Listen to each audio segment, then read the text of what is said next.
think of yourself like a highly performing unit. When you wake up in the morning, you'll be thinking about your main goals, your mission, what you're trying to accomplish for the day, what you eat for the day, and even how you move for the day. Think of the times when you've been on holidays and you've been binge eating and even drinking, and I'm sure you've had a lot of fun, but the next day, because you don't really have to perform and you're relaxed, you're actually feeling a lot lethargic, you're feeling quite restful, but actually quite lazy, and sometimes even quite foggy. The reason you feel that way is because of the fuel that you're actually putting into your system. So sort of getting most of your nutrients from food is probably going to be the best thing that you can do. But obviously, if you're busy and you have a schedule where you're finding it hard to just get plenty of food during the day, then supplementing may be the way to go. And I challenge you to think of the idea of performing almost like an athlete.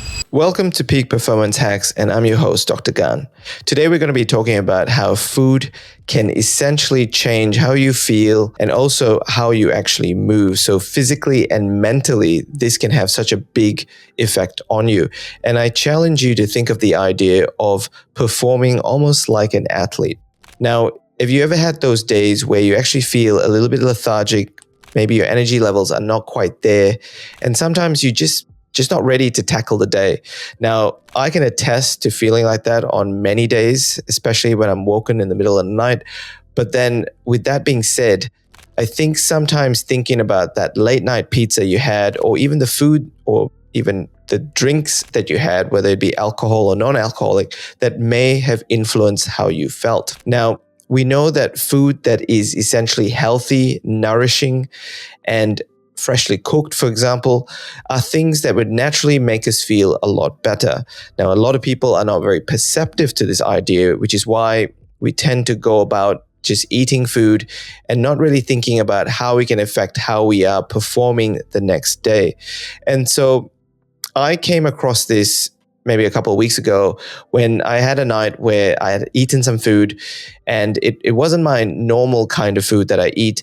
And immediately the next day, I felt a lot more lethargic. I felt foggy in the head, and my day wasn't sort of at the peak level that I usually like to run my days. Now, if you had poor sleep or you've been drinking alcohol, these can affect your day as well. So any form of consumption, whether it's food or even drinks, can affect how you feel.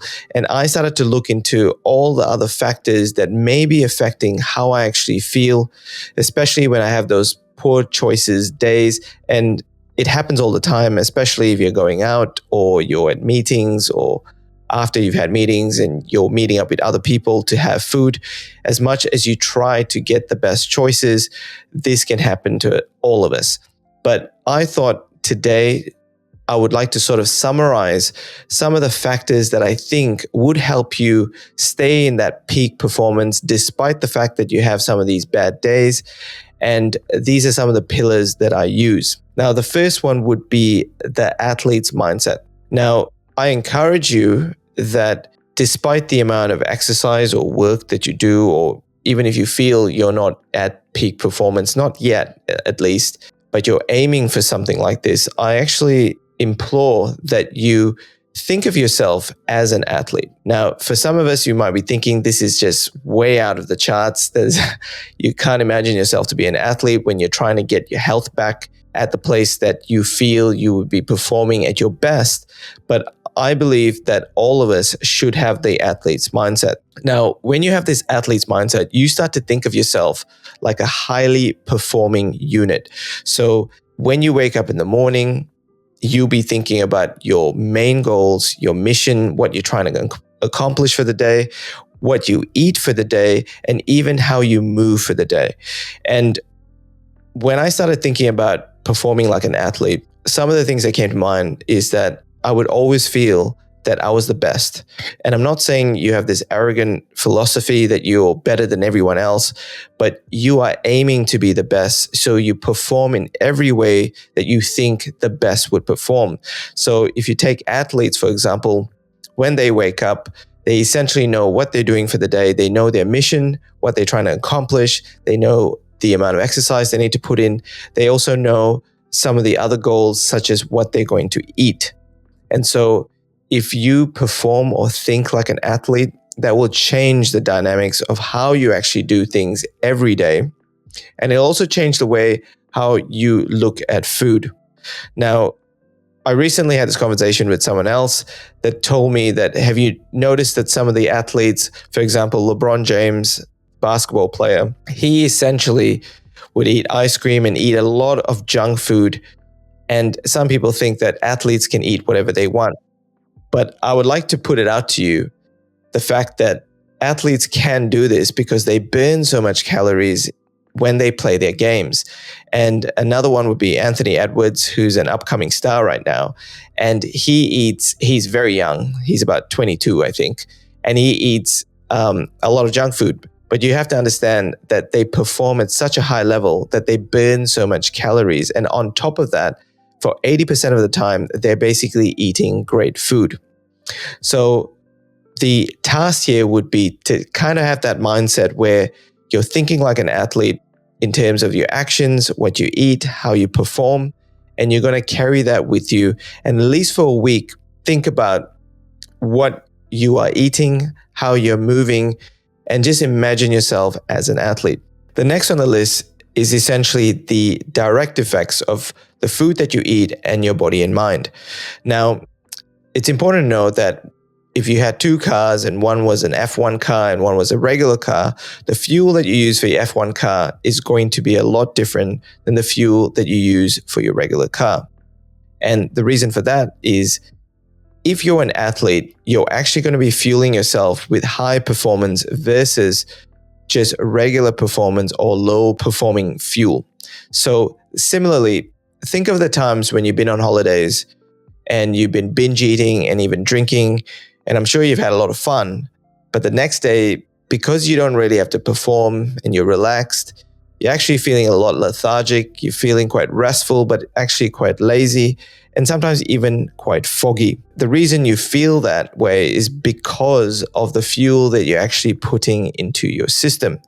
And for that same reason, I would say that the challenge that most people have is that because we're so busy, and that includes myself, food often takes almost like a secondary or even the third wheel when it comes to getting through your day. And I would say that because of this, the choices that we make during the day and also the perception we have when we eat these foods is not quite there.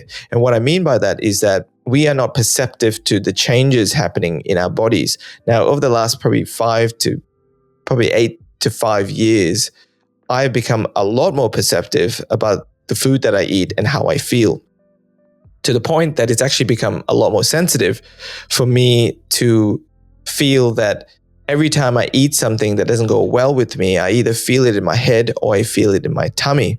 And so I basically think that for most people, forget about the food that you're eating, but you need to be very perceptive on what happens with the food that you eat. So rather than become super healthy and start focusing on getting the most highly nourishing food, I would then move on to actually focus on how do you feel based on the food that you eat. I would even make a journal to basically say that this week I ate well, or this week, what did I do yesterday that was different? And it could be anything from the food you ate to even the stress you had. And just monitor the types of food that you eat and how you feel the next day. Now, the reason I say this is that for many people, I could be eating food that is perfectly fine for me, but for someone else, that could be inflammatory or that could be annoying for them or irritate their gut. And so you have to understand what it is for you that affects you and basically kind of tailor make it just so that you know that you're eating the right food. And so I would say that try looking at the food that you're currently eating, look at the next week, and then essentially see whether by tailoring or removing certain foods that were affecting you last week, see the difference in how you feel mentally as well as physically. Now, moving on, we have the very important gut microbiome. One of the things that tends to come up, and essentially the cat is out of the bag. Everyone knows that your gut microbiome is very important. And essentially thinking of it from that perspective, imagine the times when you've had that feeling of butterflies in your tummy, or when you think, I had that gut feeling that I should make this decision versus do this or do that. Now, this all comes down to your gut, which essentially has been known as the second brain. Now, the important factor here when it comes to your gut microbiome is that it has neural pathways and also hormonal signaling, which essentially tells your brain what is going on with the rest of your body. And so if you have days where you're eating certain foods that are inflammatory to you, and you have features such as either irritation in your tummy or bloating or even excessive gas, these are all signs that you're not processing the food right, and your gut is essentially responding to those changes within your gut. So I would say that taking your gut microbiome really seriously and focusing on how you feel based on the food that you eat is a very important factor when you think about food and the emotions that you have.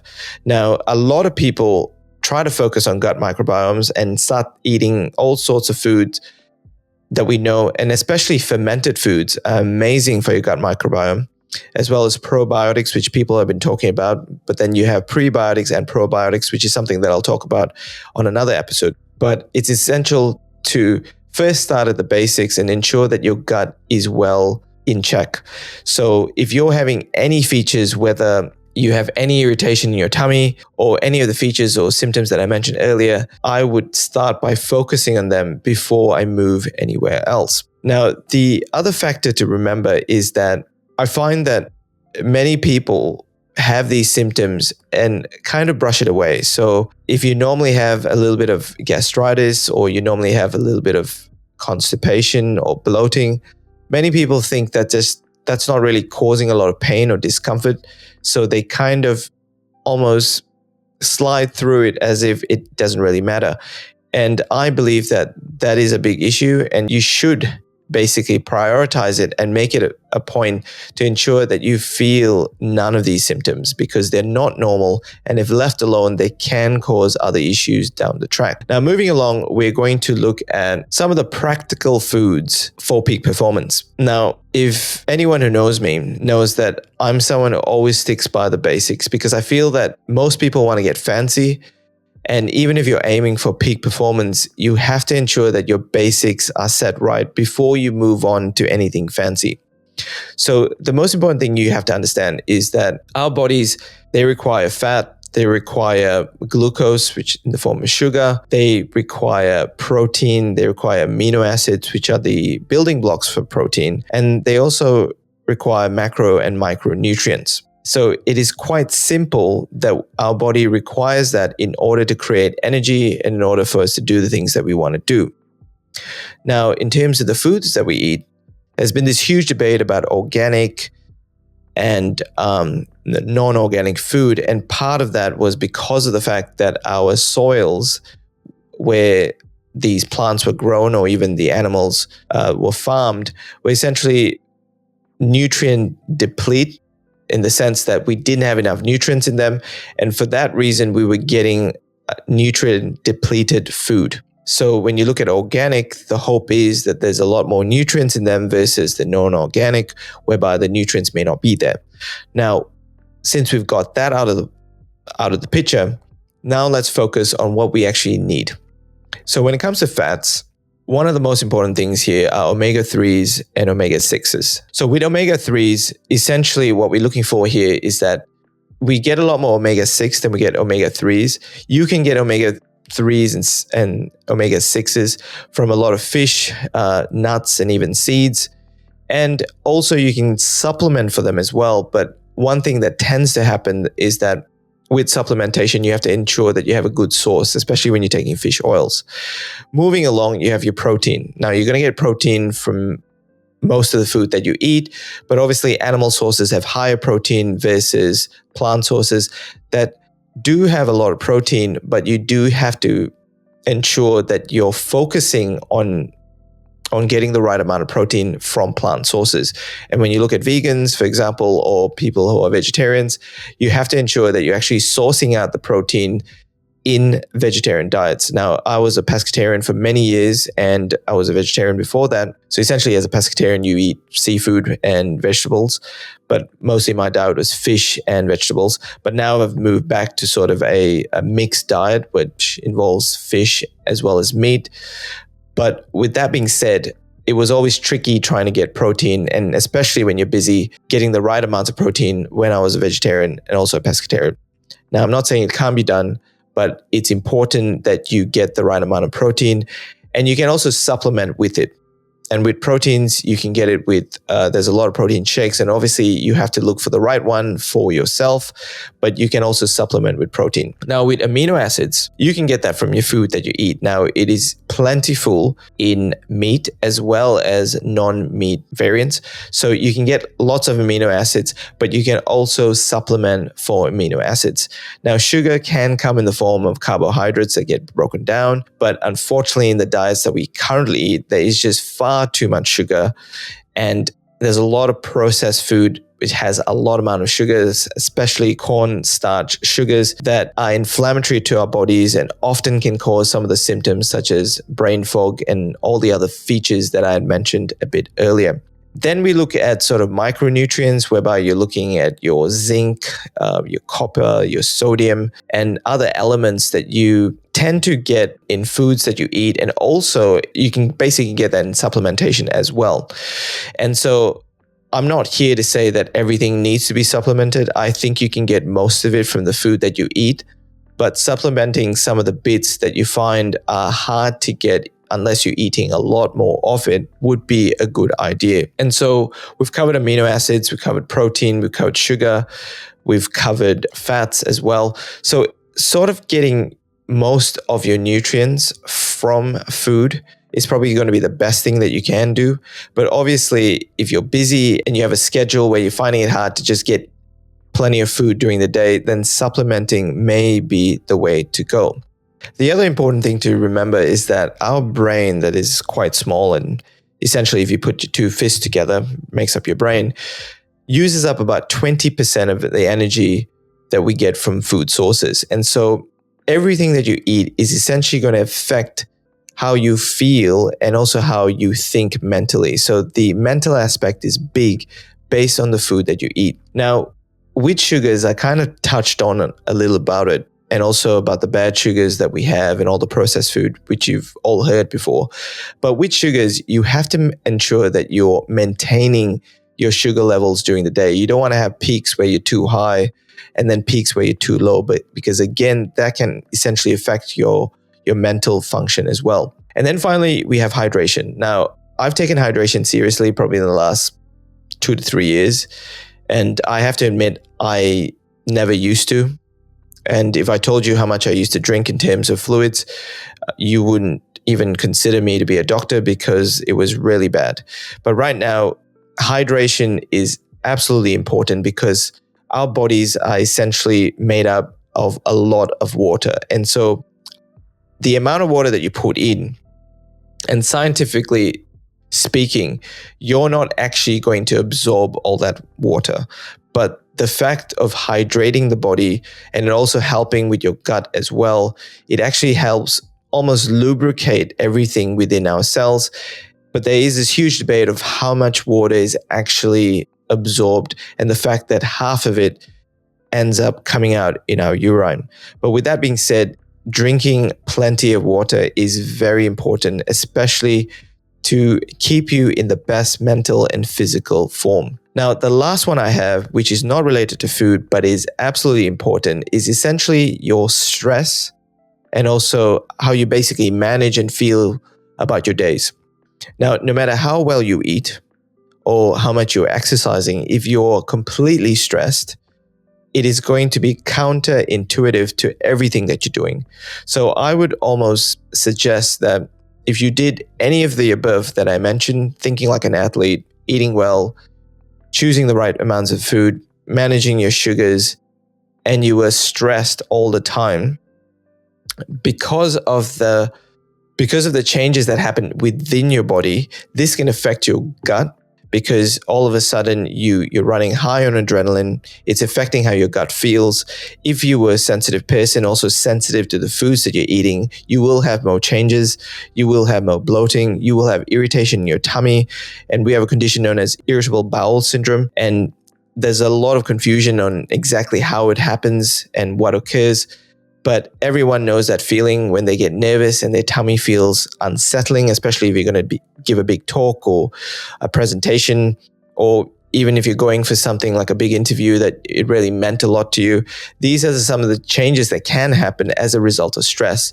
So no matter what you do in terms of the food that you eat, you have to ensure that your stress is under control, because if not, you're throwing out everything that I mentioned above in terms of all those other pillars. So make sure that your stress is under control. And it's also important to remember that when you're stressed, you tend to make poor decisions. And so it indirectly affects some of the mental decisions that you're actually making. Now, I'm not saying you can get rid of it completely. I mean, I get stressed all the time, depending on what's happening with the family and everything else in between. But I think managing the emotion and also the stress is very important. If you like this episode, please don't forget to like and subscribe. It really means a lot to me. In the next episode, we are going to be talking about red light therapy. There's a lot of talk out there. It's been around for a while, but I'm going to look into the science and see whether it's a bit of woohoo or it's something that we should be using or trying on a daily basis. I'll catch you then. Take care.